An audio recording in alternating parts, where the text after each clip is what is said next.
গাড়ুলিয়া চন্দ্রাদেবী প্রাথমিক বিদ্যালয়ে ভূমি পূজন অনুষ্ঠানেও হাজির হতে দেখা গেল তাকে। 52 বছরের প্রাচীন গাড়ুলিয়া মুঙ্গের পাড়ার চন্দ্রাদেবী প্রাথমিক বিদ্যালয়। বৃহস্পতিবার স্কুলের ভূমি পূজন অনুষ্ঠিত হলো। উক্ত অনুষ্ঠানে হাজির ছিলেন ব্যারাকপুরের বিজেপি প্রার্থী অর্জুন সিং। এই স্কুলের পরিকাঠামোর উন্নয়নে সর্বদা পাশে থাকার আশ্বাস দিলেন তিনি।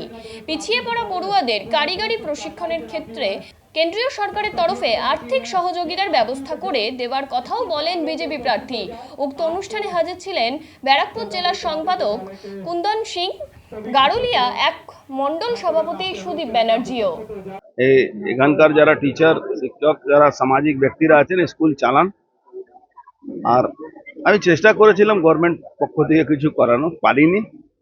তা সত্ত্বেও আমি এনাদের সঙ্গে আছি। ডেভেলপমেন্ট হোক, স্কুলে ভালোভাবে স্কুল হোক। আরও একটা সাজেশন দিলাম, স্কিল ডেভেলপমেন্টের জন্য এটাকে আরও ডেভেলপ করুন।